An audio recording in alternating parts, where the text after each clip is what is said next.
Hello, everybody. Welcome back to another podcast. We are so excited for today's podcast. But before we get into it, please make sure you go to www.flippingthebarrel.com, put your email on there so that you can stay up to date with all of the great and amazing things that we're doing and be on our email list so that you can stay updated with all of the podcasts that we're coming out and events. So, talk to you guys soon on that end. So, hello everyone. Today we have a really amazing guest. Her name is Amy Chronis, and she's the Vice Chair in US Oil and Gas and Chemical Leader and the Managing Partner for Deloitte's Houston practice. She has more than 30 years of experience serving public and private enterprises from emerging businesses to Fortune 500 companies with a focus on the oil and gas technology and manufacturing industries. Amy served as Deloitte's US lead relationship partner for one of the world's largest integrated oil and gas companies, as well as other Houston enterprises. Amy, you have an amazing background. We are beyond excited to get to know a little bit more about you and hear your story. So thank you for joining us today. Well, thank you for having me. It's a great honor, and it's lovely to meet you, Massiel and Jamie. Great to meet you, and I love flipping the barrel, the concept, and what you're trying to do. Thank you so much. We're so happy to have you on. And we want to get right into it, right into the beginning of your childhood. So, Amy, we know that you grew up on a farm in Ohio, one of 8 children, the 7th to be precise, which is pretty incredible coming from now. There's so many families that have like 2 or 3 kids. Y'all had 8. So we could only imagine that dynamic. You described your childhood as a fun, loving upbringing, a great family dynamic between your sibling, parents, and grandparents. And you were taught at a very young age, like hard work does pay off, and that if you want anything in life, you need to go out there and get it. When you grew up, you had to do a lot of physical work because you were raised on a farm, of course. And you quickly realized that maybe that wasn't the best type of work for you, but you did it anyways. Can you tell us a little bit more about what that life was like, 8 with 7 Sure. other siblings and growing Sure. up on a farm?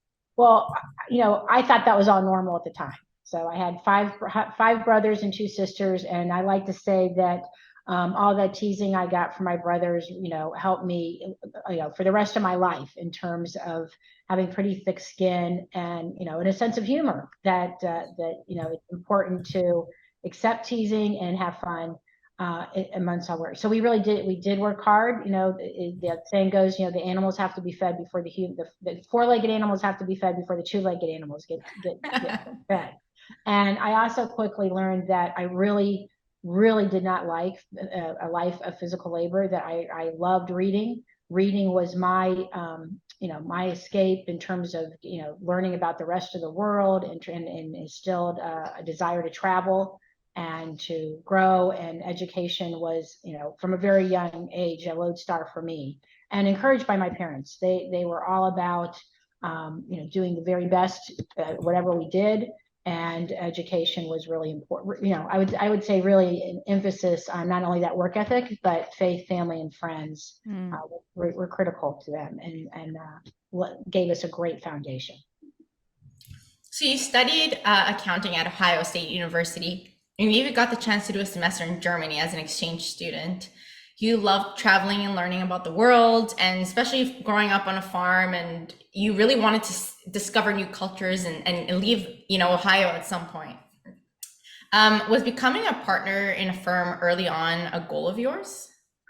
No, absolutely not. I was the most naive young person imaginable. I actually started at Ohio State. I was a runner. I ran varsity track and cross country, and that was also a really the travel involved with that was a eye-opening experience and great experience for life. And I actually was an international studies major, again, wanting to travel the world, until some wise counselor said, well, if you want to travel the world, you probably need to take some international business. And in order to take international business, you need to take some accounting. And so she put me into the introductory honors accounting course. And it turned out to be, a great incentive, and that I knew nothing, and it was a hard course, and it was that I hadn't had before. And it opened up a world of opportunity. And I had no idea at that point. I was probably the least likely person to become a CPA, let alone a partner. But I was really motivated, I think, also by, by what's the word for it? By people doubting that I was going to make it. I really put it that way. So. Can you tell us a little bit about that? Because when I think about, growing up with 7 other siblings, the attention, even as a parent, when you only have 1 or 2 kids, I can only imagine what that was like, having to share that with 7 others. And then also trying to get the backing or the money for like a college education is probably pretty expensive given the amount of kids that amount of competition just in the family. How did that work for you, and what made you pick Ohio State, and was there anything that had to do with like family influence, or how did you know that was the path that you wanted? Well, it actually, I applied to other universities, and the university I really wanted to go to, I did not have a full ride scholarship, and they did not have a women's track program at that time. They were just getting started at that era of going from club to varsity with Title IX. And so it made it a lot easier I was on the Ohio Track Club. The coaches knew the coaches at Ohio State. They really encouraged me to try out there, and I was able to live at home, which saved money. So when I was traveling with the team, I would stay on campus. But it was just the way it worked out, and I was also able to work. I worked in the family business. By that time, we'd moved into the city, and there was a family distribution business, so I was able to both work and go to school. So, Amy, early on in your career, once you went into corporate, you were faced with some negative feedback on not only your appearance, but how you spoke. And actually, one of your professors mentioned this to you, and he said, Amy, you're smart, but you sound and you look like a little girl. And that will, be very difficult once you get into the corporate world. And for you to ever become a partner in a firm, you're going to have to fix that. This is something that a lot of women struggle in and get that kind of feedback of, you don't look a certain way, you don't look like you have executive presence, etc. Can you tell us a little bit about that experience and kind of how you dealt with it, and how did you not let that get into your head? Sure. Well, being told that you look and sound like a little girl, and that no public accounting firm would ever make me a partner, that it hurt my feelings, obviously. But it also was like, I was kind of a wake up call. And I was like, well, I can do that. I mean, so I'm not sure it became my only goal in life, but I was determined that I was going to keep doing the very best I could and keep moving up at whatever I was going to do. And I have to say I was really helped by mentors, we didn't call them mentors back then, but some of the people I worked for were just great around giving me really honest feedback and in an affirming way. Like, for instance, on the days I wore a suit coat, they made a point of saying, Amy, you look really professional today. That's great. So, because back then I really did look and sound like a little girl, and it did help to wear more conservative, suit type clothes, and, to distinguish myself in the boardroom. And did it hurt my feelings to be told I needed to dress differently? Sure. But it was great advice and I think we all need constructive criticism. We all need that. And it's so hard to get it. And so I really encourage anyone listening, pay it forward around giving that, sometimes, having that difficult conversation in as nice a way as possible, but have it. No, I think that's really important, because you're right, especially when you do those reviews with your colleagues, or if you're managing people and you do your one-on-ones, it's always great to hear, oh, you're doing everything great. You're meeting all your goals at your job. But I think it's always important to give some sort of feedback, no matter, even if you are meeting all your goals, you don't grow unless you get feedback. And I think that's really important. So thank you for sharing. To go back to when you moved to Texas after graduating, there was a big recruiting campaign going on. And there was a big push for Texas because of the opportunities, because of the energy sector, of course, here, Houston's home for that. And so you interviewed, and it was a booming economy at the time, which is really exciting. But then when you actually got your job offer, it was in a downturn, which we see very often in this industry. And you've been through multiple downturns, and what have you learned through those? Especially at the very beginning, you did it right with your first job offer, but then now, through your experiences, what have you learned? Sure. Well, first of all, I it was a great decision to come to Texas. I mean, I love the frontier, and one of the big incentives, other than the fact, I mean, it was kind of, kind of a Rust Belt economy in the Midwest, and it was booming here in Texas at that moment. But the most important thing of why I came to Texas versus, say, going to the next, largest city close by, Chicago or New York, was the recruiters talking about the opportunity. And when I specifically asked around, like, well, what's the difference? Because I didn't know. All I had was kind of a typical view of Texas and tumbleweeds, right? And they said very specifically about Houston, Amy, people who come to Houston come from all over. And it doesn't matter who you know or what school you went to. If you work really hard, you can make it here. And that really resonated with me because, I didn't know anybody, and I was coming from a different place. And and I think that's still true many cycles later that I lived through. It's just thrilling to me to see how diverse this industry is, how welcoming it is to talent, and that people who work hard and do well can really soar here. And the other thing I'd say is that all those downturns, I wouldn't be here if it weren't for all the downturns, because, like you said, I interned when it was booming, and when I came back full time, it was busting, and people were being laid off, and it's hard to imagine how suddenly things came to a stop in terms of rigs just stopping, equipment being idle, and it was a lot. I think at least it felt more sudden back then than it does today. We're far more diversified, and but as a result, though, I got lots of opportunities younger than I might have. And I got to work in really difficult situations where, people were upset. They were not happy with the results of our work in terms of telling them you have to write all these assets down, or you have to, financial situation's not good. And so I learned at a pretty young age on how to be part of delivering difficult messages and just standing up for doing the right thing. And that's held me in great stead. And so I encourage everybody, I know at the time people laugh like, oh, I've been told that's going to be a learning experience. So I got the short end of the stick being assigned to that. But I'd say embrace it, because it is those difficult learning situations, the yuckiest client situations where I traveled to really lots of backwater places that, were not glamorous at all. I learned so much and learned from great people. So I being in another cycle, if you will, another frontier right now, I only think there's lots of opportunity for people who embrace it. No, you're totally right. I agree. All the difficult situations, when we're going through them, they just feel like, why am I going through this? This is frustrating. But looking back, it's always in those moments when you grow the most. It's when you're the most uncomfortable that you're going to grow. So thank you for sharing that part of your journey, because you need those difficult moments in order to grow. And through all those downturns, or through, like you mentioned, just having to deliver difficult conversations early on, have shaped you to become the leader you are today.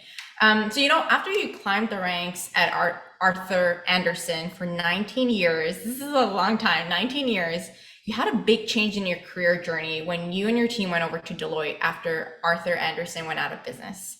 Can you bring us back to that time? How were you feeling that after 19 years of building a career within this organization, one day to the next, you were at Deloitte? So, when you talk about difficult situations, I would say that will, in my mind, if I look back on my career, that will remain one of my most difficult chapters. And yet, again, one of the most rewarding, because I think, as one of my clients said to me afterwards, so I'll back up a moment, that in that time of 2002, when Andersen was going out of business, I was in Austin as the managing partner there. In the height of the .com era, I was sent there, had the great opportunity to go there with a small team, and we grew very fast. Lots of emerging companies. It was really exciting. But as Andersen was going out of business, we had if you can picture this, you had my people. I had almost over 80 folks who were under incredible pressure, like, oh, you should leave, you should get out of there. And I couldn't be prouder as a leader that none of them left. And so we took care of our clients. We finished our busy season deliverables, issued our reports, and we had clients who trusted me and my teams. and waited to see where we were going. And when it was all over, and I couldn't be prouder that I chose Deloitte and brought my the bulk of my practice over, and it's just been a great journey. But I'll never forget one of my clients saying to me two things. And it was like 6 months later, they waited to see where we were going. He said, Amy, I trust you and in the integrity of you and your team. And he goes, you're a lot more interesting now that you have some wrinkles. You need you have you and what and I did, but what he said was, because you really know people's character when how they deal with adversity. And you and your team, shown with flying colors, and that made me the proudest. That for us persevering and doing the right thing and continuing to work really hard was recognized. And so I would tell everybody that, at the time I thought it was the worst possible thing that could happen to me. I lost my firm, I lost my capital in it, but I could not be prouder of the team I had the privilege of leading. Thank you for sharing that. And on that level of, sacrifices and giving things up, you are a mother of 3, which is incredible. And you have an amazing partner who's been your biggest supporter through this all. And can you tell us what it was like on your first business trip with your first child and you're having to leave? Because, we all experience this mom guilt, and with, a mom of 3 now, what have you learned to kind of get over those feelings that you get when you're leaving your child behind, for even if it's just for a day or 2?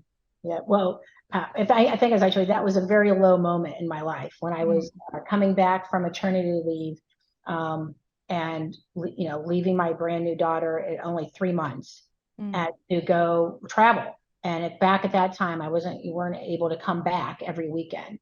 So the prospect of being out of town in a small town in Nebraska for 2 weeks without her was just, awful. And in fact, 4 days in, I called my husband in tears and said, I can't do this. I'm a terrible mother. She's not going to remember me when I get back. I'm awful. I'm gonna resign via voicemail. Back then, it was still in the days of voicemail. I'm gonna send in my resignation tonight. And he's like, you're tired. He goes, you're working really. He goes, you're there. Just get a good night's sleep, and let's rethink this in the morning. And that wonderful man, he got on a plane and brought the baby to me. Oh. And so I had her that weekend, and it made me feel better about a lot of things. I'm like, okay, I can stick this out for the rest of this job, for the rest of this audit. But so I have a huge sympathy for how hard it is to go back to work after having a baby. And so I'm thrilled that things are so much better now in terms of how long you can take off, having parental leave for both parents, the benefits. I think that's all wonderful. I still think we can do better around providing childcare and daycare. I think they're outrageously expensive. So, but I won't get off on that tangent. But to answer your question, I'm very blessed that my husband of 35 years, John, has been enormously supportive of my career. And I would just say, you can't do it alone. I have the highest empathy for single mothers, because it's even like triple hard.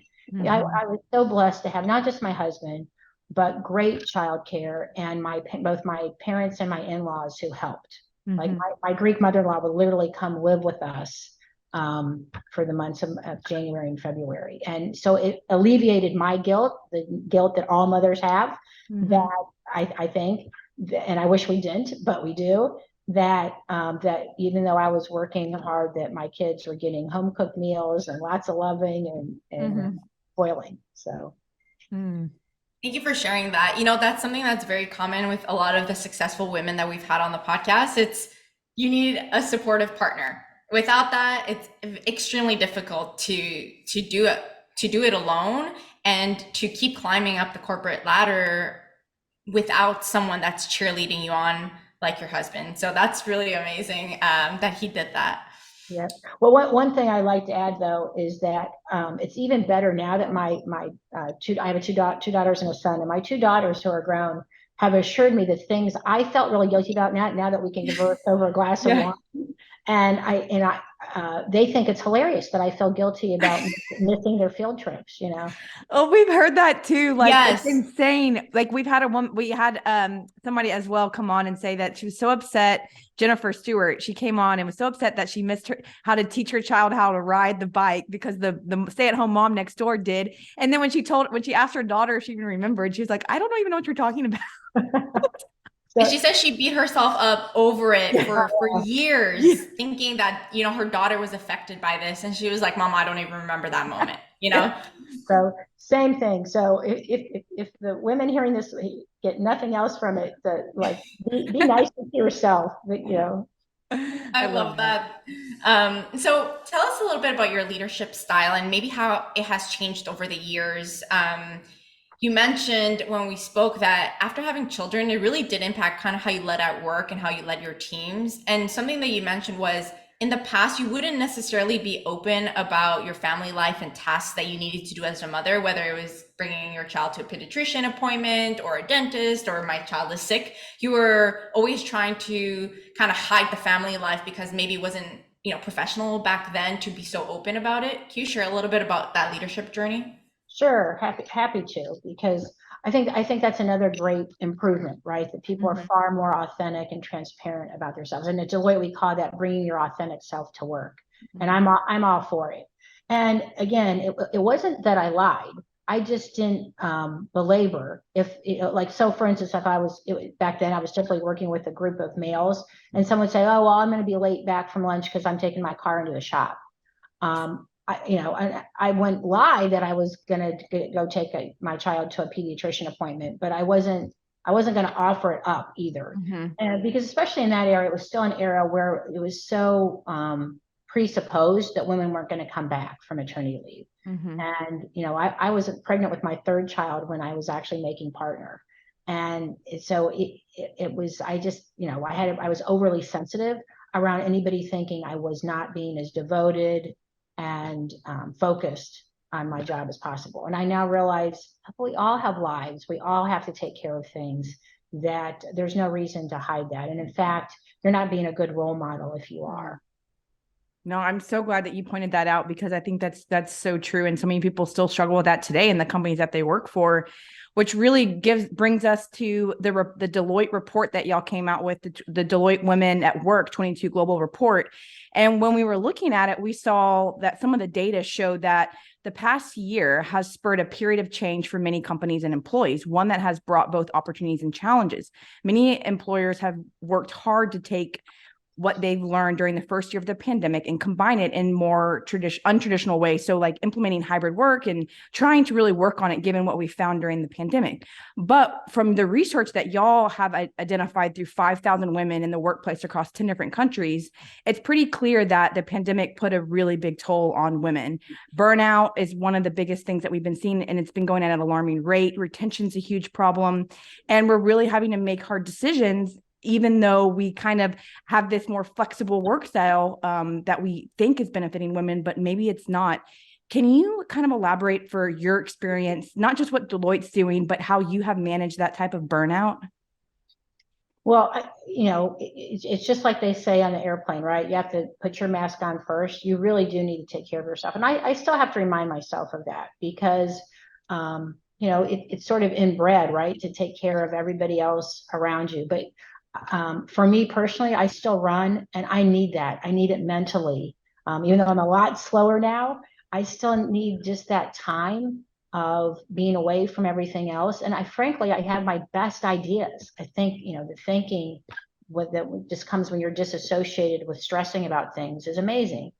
And so everybody has something they need to do, whether it's Netflix and chill or years, heightened by the pandemic. And I'm really glad about what I see the world and especially Deloitte doing in terms of being very open and candid, very senior leaders opening up around, periods of depression, postpartum depression is much more openly talked about. And people now have an understanding that's far more frequent than we ever talked about before. And not only there's nothing wrong with getting help, shame on you if you don't take advantage of all the resources that are available to you. So I'm really glad to see the switch and emphasis. And there are probably still people who are hesitant, and I wish they wouldn't be to help. Thanks for sharing, Amy. So you've had an incredible career. You've climbed the ranks in a very difficult environment, also very male dominated as well, just like it is in engineering and in other industries. But, many women unfortunately don't get the opportunity for very many different reasons to get to certain levels in corporate. Looking at the statistics, that we've mentioned and that were published on a lot of these reports looking at women in the workforce, do you think that the progression has decreased over the years, or do you think we're doing a better job at increasing those numbers? And what do you think is maybe something that has held women back that you've noticed around you, or that maybe were holding you back at a certain point in your career that you had to look and realize that you were maybe doing certain things that were holding you back?